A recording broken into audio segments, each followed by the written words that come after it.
नमस्कार। मैं हूं सुनील बॉबी और आप इस समय देखना शुरू कर चुके हैं बिहार समाचार, जहां बातें करते हैं बिहार की, खबरें होती है बिहार की। बिहार की खबरों के साथ साथ देश दुनिया में क्या कुछ चल रहा है, तमाम खबरों से हम आपको कराते हैं अपडेट। बिहार में शिक्षा रोजगार का क्या है हाल और गांव की सरकार को लेकर क्या कर रही है बिहार सरकार, तमाम खबरों से हम आपको कराते हैं अपडेट।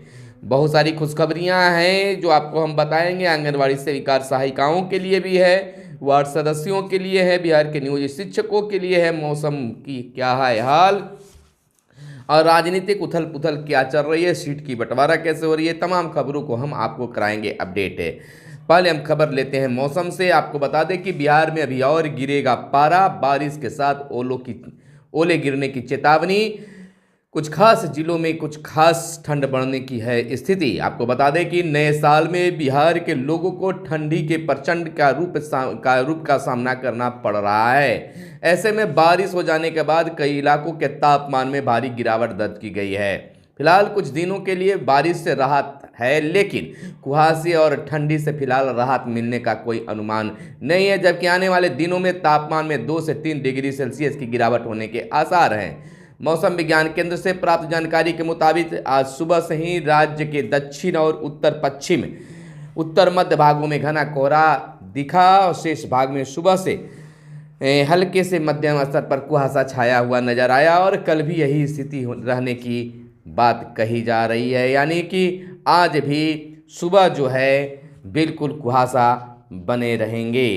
आपको अगली खबर के रूप में बता दें कि बिहार में इन दिनों लगातार बिहार के मुख्यमंत्री अपने कर्मचारियों के लिए कई बड़े वादे और घोषणाएं कर रहे हैं। जैसा कि आप जानते हैं कि बिहार के नियोजित शिक्षकों के लिए बिहार के मुख्यमंत्री ने राज्यकर्मी की दर्जा को लेकर कैबिनेट में मुहर लगा दी और जैसे ही सक्षमता परीक्षा बिहार के नियोजित शिक्षकों की होगी वैसे ही वे राज्यकर्मी बन जाएंगे, जिस पर काम भी शुरू हो गया है। इधर चयन मुक्त 18,219 सेविका और सहायिका बहाल और उनके जो भी हड़ताल अवधि में जिन पर जो भी रोक लगी थी उस पर सारी पाबंदियां हटा दी जाएगी। बिहार के मुख्यमंत्री नीतीश कुमार की घोषणा के बाद चयन मुक्त 10,203 सेविका व 8,016 सहायिका की सेवा फिर से बहाल हो गई है। समेकित बाल विकास संस्थाएं निदेशक ने बीते दिन की शनिवार की रात अधिसूचना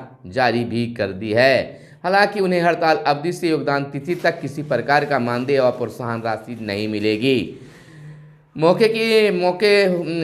इस मौके पर हड़ताल अवधि में कतिपय जिला कार्यक्रम पदाधिकारी के द्वारा उन्हें चयन मुक्त किया गया था। इसके पहले मुख्यमंत्री ने चयन मुक्त सेविका और सहायिकाओं की फिर से आश्वासन दिया है कि आपको वापस ले लिया जाएगा, आप बहाल रहेंगे और मानदेय में भी सम्मानजनक वृद्धि करने की मुख्यमंत्री नीतीश कुमार ने वादा किया है। इसी प्रकार से आपको बता दें कि बिहार के गांवों के लिए बिहार के मुख्यमंत्री लगातार कार्य कर रहे हैं। बिहार के वार्ड सदस्यों के लिए मुख्यमंत्री ने कहा है कि हर वार्ड में सोलर लाइट लगाए जाएंगे, जिसमें वार्ड सदस्यों की खास भूमिका होगी। पंचायतों में सोलर स्ट्रीट लाइट लगाने का काम और तेज होगा। समीक्षा बैठक में बिहार के मुख्यमंत्री ने यह खास निर्देश दिया कि तेजी के साथ काम करें। पंचायती राज विभाग की योजनाओं की समीक्षा की गई, कहां पर क्या दिक्कत है, तमाम चीज़ों पर बिहार के मुख्यमंत्री नीतीश कुमार ने इस पर चर्चा की और खास निर्देश भी पदाधिकारियों को दिया है। वहीं हम आपको बता दें कि उपलब्धि हासिल की गई है। आदित्य ने किया सूर्य नमस्कार, यानी कि देश का पहला सूर्य मिशन आदित्य।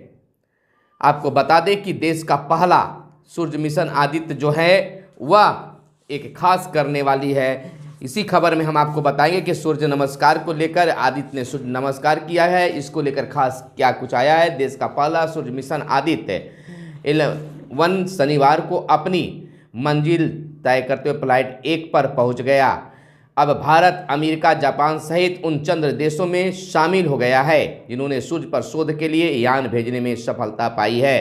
भारतीय अंतरिक्ष अनुसंधान संगठन ने बताया कि सूर्ययान ने इस बिंदु तक पहुंचने के लिए 126 दिन में 15 लाख किलोमीटर दूरी तय की।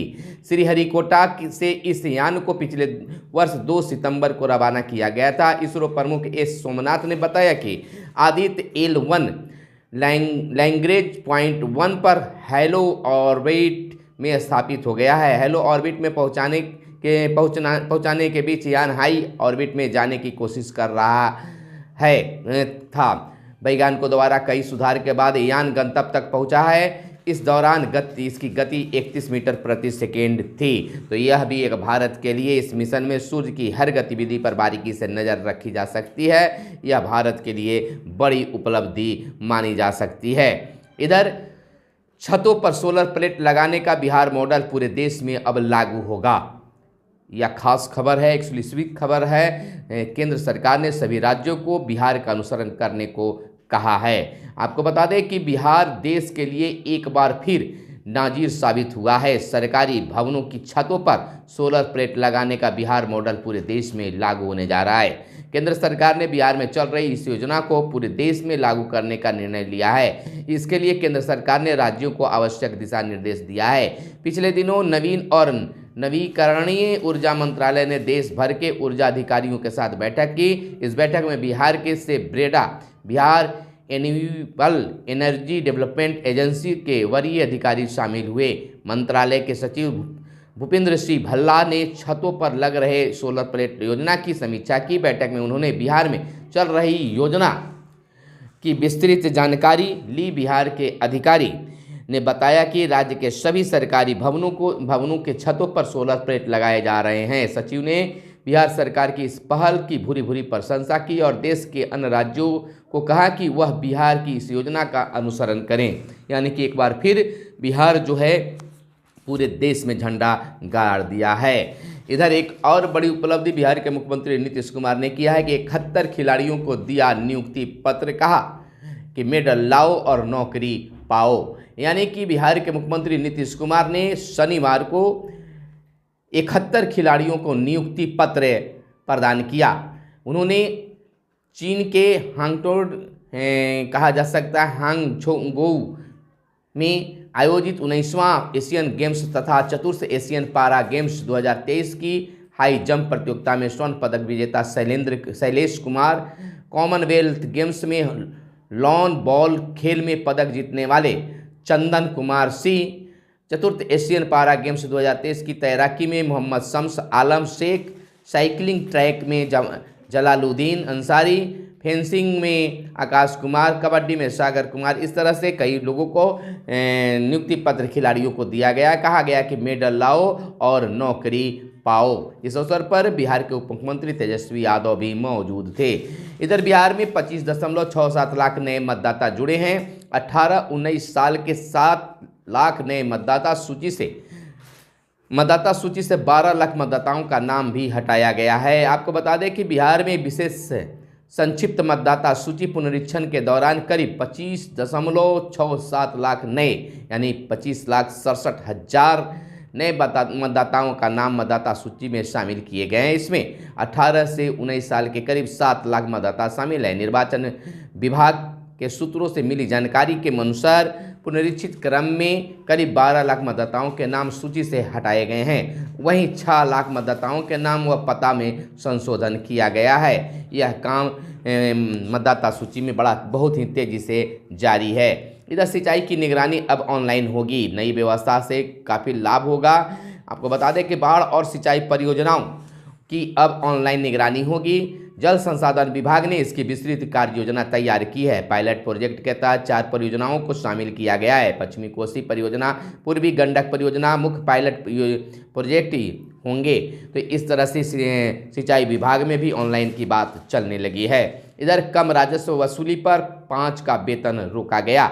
वित्तीय वर्ष 2023-24 के लिए 3,590 करोड़ राजस्व वसूलने का रखा गया था लक्ष्य। तो इस तरह से राजस्व वसूली पर भी ध्यान दिया गया है। इधर डायल 112 सेवा देने में पूर्णिया प्रदेश में अव्वल, शीर्ष 17 जिलों में पटना शामिल नहीं। हर दिन 3,300 से अधिक फोन कॉल दर्ज किए जाते हैं। बिहार पुलिस द्वारा शुरू किए गए डायल 112 सेवा के तहत दिसंबर 2023 में पूर्णिया ने सर्वाधिक बेहतर प्रयास प्रदर्शित किया है। इस माह में पूर्णिया में डायल 112 पर मिली कुल 801 सूचनाओं पर घटनास्थल पहुंचने और का औसत समय मात्र 7 मिनट 57 सेकेंड दर्ज किया गया है। इसी तरह टॉप 3 जिलों में बेगूसराय ने 1858, घटनाओं की सूचना पर मात्र 8 मिनट 4 सेकंड और गया में 1961 सूचनाओं पर 8 मिनट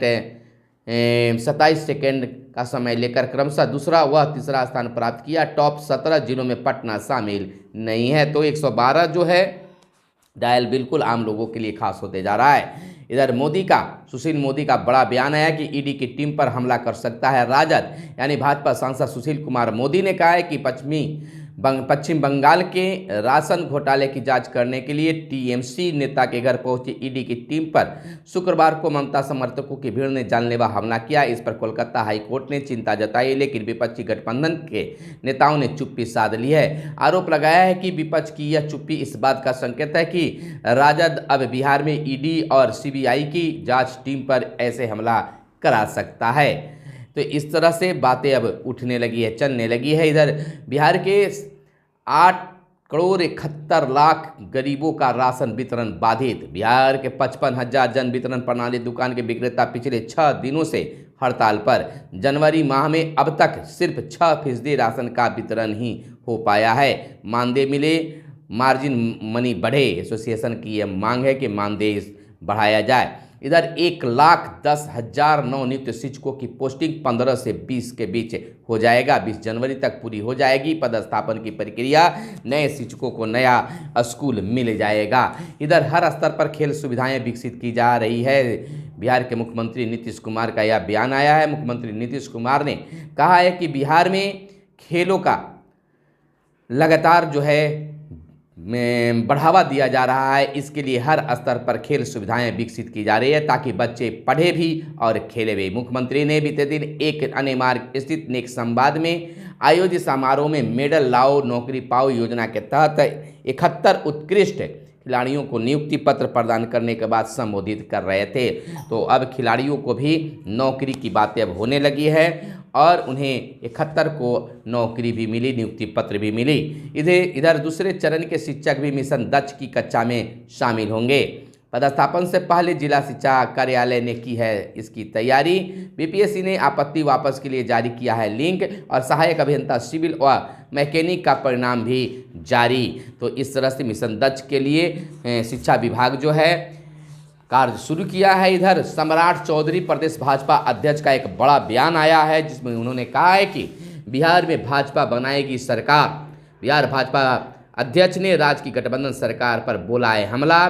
प्रदेश भाजपा अध्यक्ष सम्राट चौधरी ने कहा है कि इस वर्ष लोकसभा चुनाव में बिहार की सभी 40 सीटों पर एनडीए की जीत होगी। 2025 में विधानसभा चुनाव में जीतकर भाजपा सरकार बनाएगी। तो इस तरह से अब विधानसभा लोकसभा दोनों की तैयारी होने लगी है। अब 2 वर्षीय स्पेशल बीएड के लिए नहीं मिलेगी मान्यता। नई राष्ट्रीय शिक्षा नीति 2020 के तहत किया गया है यह बदलाव। आपको बता दें कि नई राष्ट्रीय शिक्षा नीति 2020 के अनुसार 2 वर्षीय बीएड कोर्स को बढ़ाकर 4 वर्षीय इंटीग्रेटेड बीएड स्नातक के साथ बीएड कोर्स में तब्दील कर दिया गया है। आने वाले दिनों में अब यही कोर्स उच्च शिक्षण संस्थान या बीएड संस्थानों में चलेगी। यही वजह है कि भारतीय पुनर्वास परिषद ने भी अब 2 वर्षीय स्पेशल यानी दिव्यांग बीएड कार्यक्रम को बढ़ाकर 4 वर्षीय स्पेशल बीएड करने का निर्णय लिया है। जिसके पास मान्यता है उन्हें कोई दिक्कत नहीं होगी। गांधी मैदान में नियुक्ति पत्र कार्यक्रम में बांटने की कार्यक्रम की रणनीति बन गई है। अधिकारी के साथ अपर मुख्य सचिव ने की बैठक। 400 बसों को गांधी मैदान में लगाने की व्यवस्था की गई है। पटना के गांधी मैदान में 13 जनवरी को होने वाला शिक्षक नियुक्ति पत्र वितरण कार्यक्रम की तैयारी पूरी कर ली गई है।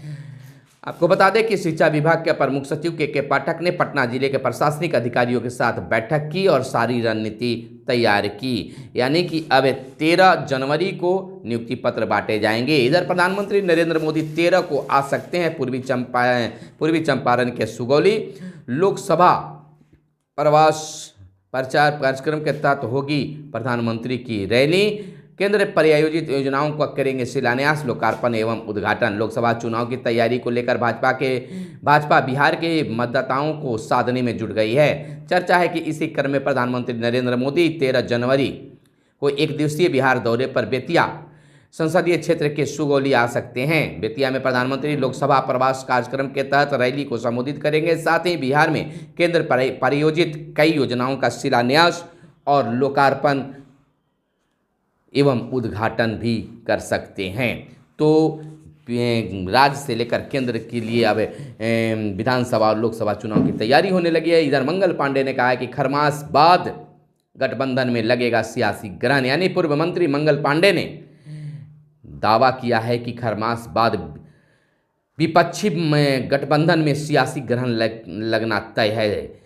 उन्होंने बयान जारी कर उन्होंने कहा है कि सीट बंटवारे को लेकर कांग्रेस के ढुलमुल रवैये से विपक्षी गठबंधन में तकरार शुरू हो गया है। यह खास अनुमान भाजपा के द्वारा लगाया जा रहा है। वहीं रविशंकर ने कहा है कि यानी कि देश तेज गति से प्रगति कर रहा है। भाजपा पटना महानगर की बैठक में बीते दिन प्रदेश स्तर के कई नेता, लोकसभा और विधानसभा के प्रभारी संयोजक, सभी मंडल अध्यक्ष और सभी नेताओं ने बैठक में सांसद रविशंकर प्रसाद ने अयोध्या आंदोलन से जुड़े संघर्ष को भी याद दिलाया और कहा कि देश में काफ़ी विकास हो रहा है। तो वहीं पर सरकारी भवनों के निर्माण में देरी की समीक्षा होगी। संवेदक को काली सूची में दर्ज करने के पूर्व जवाब तलब भी किया जाएगा। तो लगातार बिहार में इस तरह से बनाए जा रहे हैं और राम मंदिर का विरोध करना जन भावना का अनादर है। यह भाजपा शिक्षक प्रकोष्ठ के प्रदेश संयोजक डॉक्टर कन्हैया सिंह का कहना है। अभद्र व्यवहार पर कार्रवाई की मांग भी की गई है स्वास्थ्य सेवा संघ के द्वारा। इधर हम लोग अपने काम में लगे हैं, मोदी अपना भविष्य देखें, तेजस्वी यादव का यह बयान आया है। उप मुख्यमंत्री तेजस्वी यादव ने कहा है कि हम लोग अपने काम में लगे हैं, सुशील मोदी अपना भविष्य देखें। तो इस तरह से आरोप प्रत्यारोप का दौर जारी है। तो इधर बिहार के नियोजित शिक्षक जो हैं आस लगा कर बैठे हुए हैं कि कब हमें सक्षमता परीक्षा ली जाएगी और कब हमें राजकर्मी की दर्जा मिल जाएगा, लेकिन कोई अभी तक कोई सूचना प्राप्त नहीं हो पा रही है। आपको ये वीडियो कैसा लगा जरूर बताइएगा। अपना बहुत बहुत ख्याल रखिएगा। कैमरे के पीछे हैं मिस्टर साहिल। फिर मिलते हैं अगले वीडियो में, तब तक के लिए दीजिए इजाज़त। धन्यवाद। जय हिंद, जय भारत, वंदे मातरम।